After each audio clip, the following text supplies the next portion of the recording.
Justin P. Wilson. I'm the state comptroller, and I think Senator Green is wrong. He's not the person in this room who hates the Hall's income tax the most. Hall's tax was created in 1925 by Frank Hall from Dickson, and it was constitutionally justified as a property tax. It's really a crude wealth tax. That's what it really is. And it was meant initially, I think, just to tax the wealthy, and now it taxes. Well, that's exactly how it's happened, and what I believe that it's in the long-term economic benefit of the state to abolish the Hall's tax. I absolutely believe that, although there's real timing issues involved.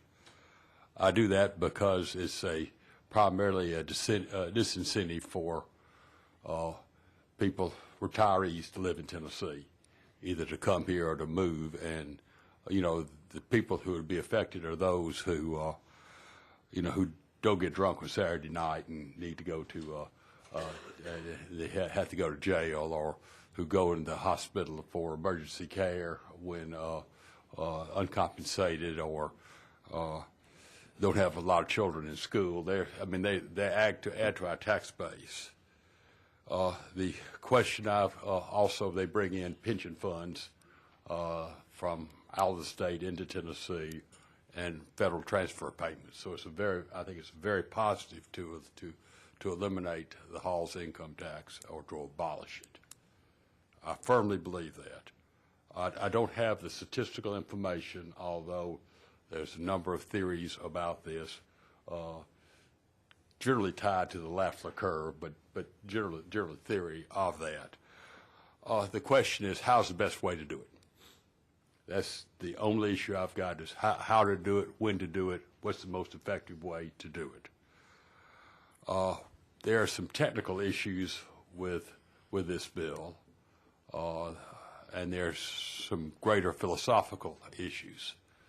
The technical issues, some of them are fairly easily correctable. You have, for example, the Commissioner of Finance and Administration submitting the recommendation and have it in consultation with the Commissioner of Revenue. It really should be in consultation with someone outside of the executive branch. Could be with the comptroller or someone else. That's a fairly easy fix, I believe. You also have the effective dates of when you can have the revenue and that sort of stuff. You've had that discussion. Traditionally, this has been done on October 31st.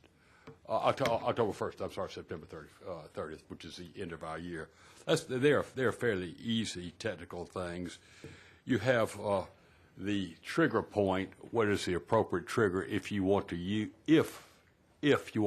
the formula or the methodology set forth in this bill? And I think that probably you'd want to use the same standard as you use for the Copeland cap, but that's a fairly easy fix. Personal income is set forth in 9.4.5201.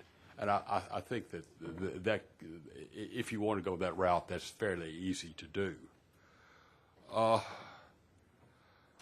There's also the whole question as to, is the idea of the local share of the tax, is this the right way to handle it?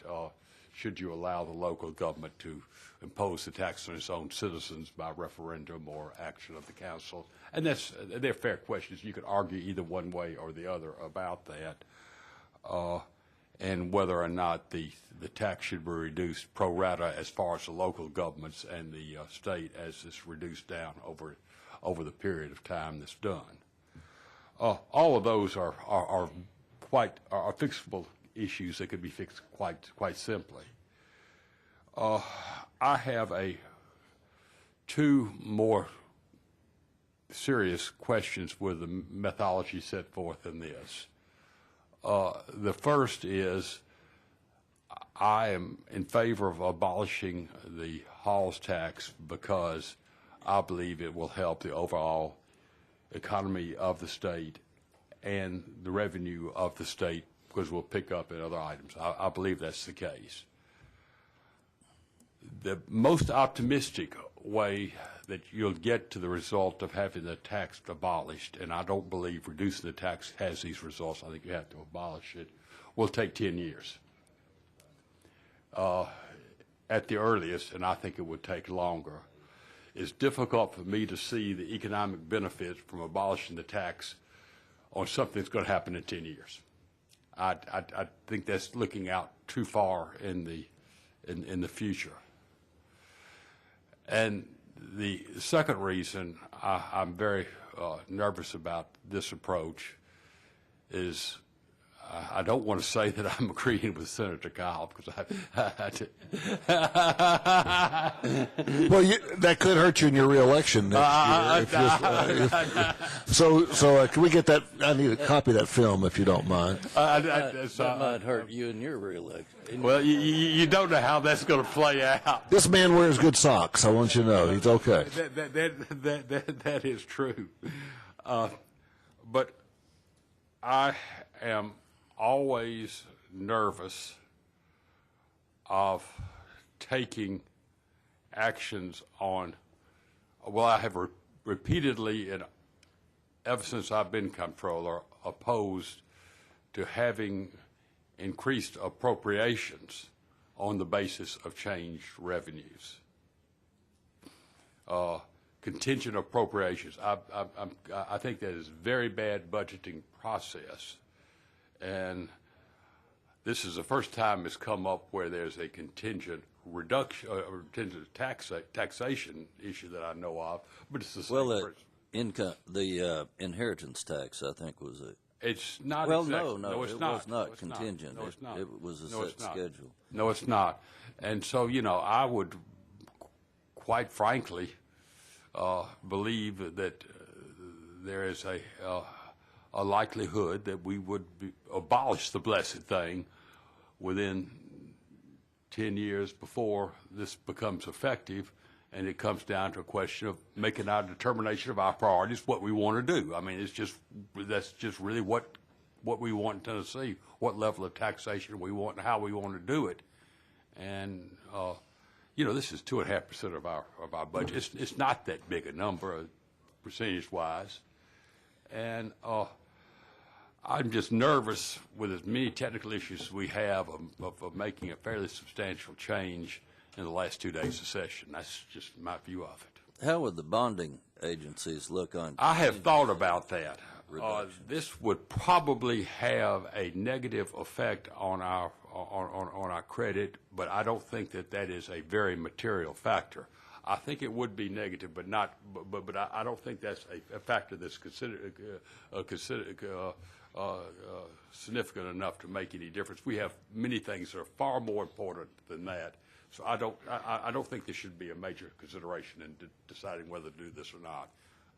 Later, Kyle has a question. Now, Mr. Comptroller, I didn't hear this bond rating talk when we cut the inheritance tax, and I didn't hear that when we cut the tax on food. Now, what is it about today that makes it different? I'm just asking. I'm not. Yes. I'm curious. I'm curious as you explain to us the difference. Yes, absolutely. Because those decisions, you cut the tax,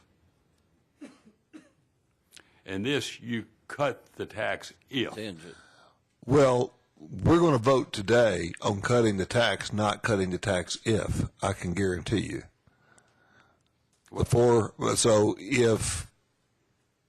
So I'm just saying to you, if the ifness of it is what would mess up our bond rating, I respect that, and I respect your opinion on that. But I believe we're going to have an opportunity to do more than that. First of all, I was not asked about the bond rating on the inheritance tax, and the second. This is the first time I was asked about this. I wasn't asked. I think any time where you reduce the revenue sources, it has an adverse effect. Now, how serious it is a whole issue. I'm not sure if it's that.